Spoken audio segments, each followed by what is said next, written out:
Recording in progress.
All righty, Coach. Thanks for hopping on. We got lightning round week 4. Let's start it out with Jared Smalley from WCMH. Jared, go ahead. Hi, Ryan. Paris Johnson last night at interviews said that he has been looking forward to this game since high school. And I think the reasons are pretty obvious, right? He wants to take the physical challenge, if you will, of playing Wisconsin. How big a message has that been among other players or you to them this week about the unique nature of this specific game? Well, I think that Wisconsin epitomizes, Big Ten football. They're well coached. They have good players. They play with a physical nature. They have a great identity. And so, and have for a long time. And I think that's probably what Paris is referring to, is that this team that we're playing on Saturday night is very similar to the ones he probably grew up watching, and it's been that way for a while. There's really good tradition there, and they're a very good team. So we know that this is what we have to do if we're going to, make a run at the Big Ten championship. We have to beat Wisconsin, and it's been on the schedule here for a while. And we played them in the Big Ten championship game in the past, and they have one of the better teams in the country year in and year out. All righty, we'll go next to Austin Ward. Austin, go ahead. Ryan, how surprised, if at all, are you with what the receivers and the passing attack have been able to do when you've had Jackson so limited here for the first 3 weeks? I think it's been a great opportunity for other guys to step up and make an impact on the offense. And anytime you thrust guys into roles, they sink or swim. And sometimes I think we underestimate what guys can do. And this was a great example of that. And they've taken it and run. But I think it goes back to their preparation in the off season and then the way that they practice. Guys who practice get better, and those guys have got better. All righty, next up, Joey Kaufman, Columbus Dispatch. Joey. Ryan, you kind of touched on this on the radio show a little bit about the physicality of practices in this season. And some of the guys mentioned last night too, just having padded practices Tuesday, Wednesday. How much of a carryover to Saturday do you think that is? How much of a benefit do you think that's helping, especially with a game like this against Wisconsin? We really haven't changed much in terms of what we've done scheduling wise. It's always been this way. I just think that our guys have been practicing with a little bit more of an edge and a little more physicality. I think they understand what it needs to be. The great news is the way that we do it, we get our practices in Tuesday, Wednesday in terms of the pads. And then we get 3 full days to prepare physically for the game on Saturday night. So expect us to be fast and physical and with a ton of energy, well rested. But in order to get yourself prepared to play in these games, especially physical games, the only way to do that is to practice like that. And we've done that. So now we got to keep building towards it. It doesn't guarantee a thing either. It just gives you a chance. Just to clarify, the number of padded practices a week, is this about the same as last year, different? Same. Yep. Same as always been. All righty, let's go next to Clay Hall from ABC6. Gotcha. Ryan, how much better is CJ Stroud this year, and is the rollout part of that? And how much pride do you take in his improvement? I think you can see as he started from last season, you can see the progression. Every week is a new week. I say every week is a new season is really the way we look at it, from when you start preparing to when you get done with the game and then you reevaluate and you move on. And we'll see how this week goes. But I think it's been a steady evolution over time. I think it started back with the Minnesota game and then it kind of just slowly built from there.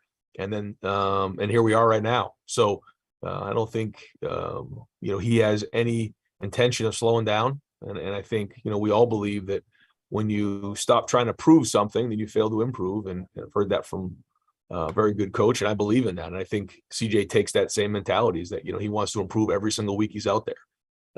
And so, people ask me all the time, what can you improve on? I think everything, we all can, I can, and so I know he looks at it that way, and you can see certain parts of his games that have made improvements. Thank you. Mm-hmm. Already next up, Nathan Baird, Cleveland.com. Ryan, saw that Ryan Turner lost his black stripe, and I was just curious, just because the scholarship situation is so thin at cornerback, where are he and Jair Brown right now as far as maybe having to get on the field and help you? Yeah, Ryan has practiced well the last couple of weeks, made plays, made some progress. So deserved to get his black stripe off. And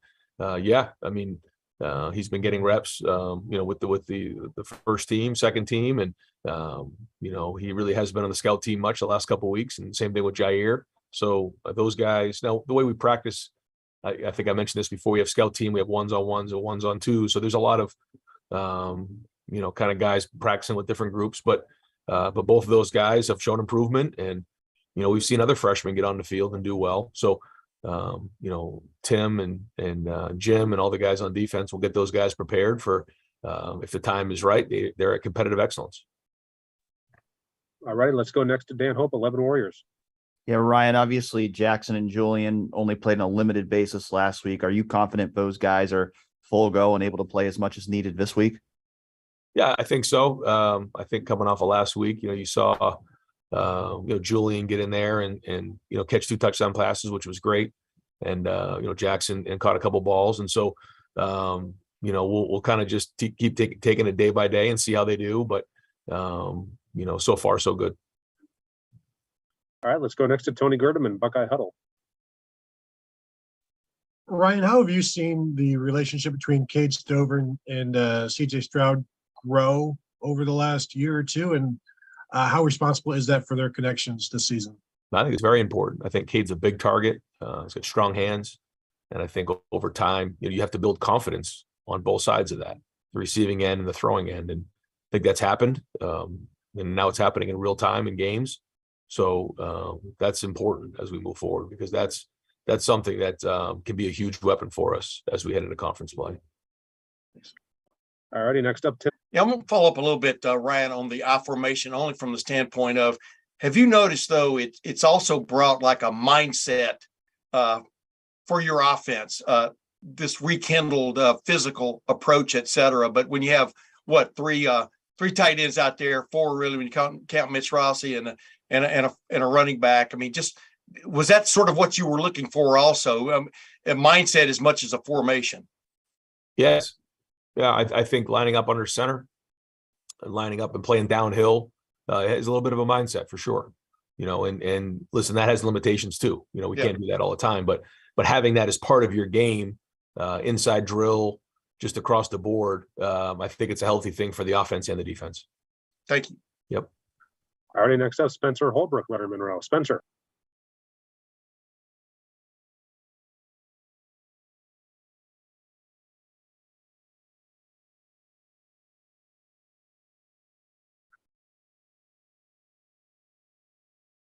Yeah, no, I think it is. And it's a challenge for our whole team. And we all like to get challenged. Every week is a challenge. And so, it's our job to accept those challenges and take them head on and try to meet them. So, yeah, I don't think our whole team has really played, a complete game, and this is our first conference game. So here we go. But yeah, we know that we're trying to play at maximum capacity every week. And, whatever that is this week, it'll be different the week after. But yeah, I mean, those challenges are real. And that's the standard that we hold ourselves to. And I know Jim feels the same way. And so does our defense. And so does our offense and special teams. It's the same thing. And when it's not right, we doesn't sit well for a week. And there was a lot of good things in all three phases, but a lot of things that we need to improve on. And that's the thing that you got to do is as you're going through the season, you just keep working to get better and you keep identifying the things to improve on. And then you come up for air at the end of the season, but there's no time to sit back and, pat yourself on the back. You can't do that this time of year. All righty, we'll wrap up the lightning round with Bill Rabinowitz from the Dispatch. Hi, Ryan. Graham Mertz has had his struggles at Wisconsin as Wisconsin's quarterback, but you seem pretty high on him. What have you seen on tape that leads you to believe that he could, really be a problem for you guys? And also, if you could comment on Braylon Allen. Yeah, I think both those guys are talented. Allen really is physical, strong runner, very similar to the running backs they've had in the past at Wisconsin. Very capable of getting to the second level and making guys miss. And then also, with Mertz, just very talented throwing the football. You can see it when the ball comes out of his hand. So, and now he has some experience and years under his belt. So I think, that the offensive line, I mean, they have a good group over there. And so this will be our biggest challenge yet on offense. Thanks, Ryan. All righty, Coach. Thank you so much. We'll talk to you after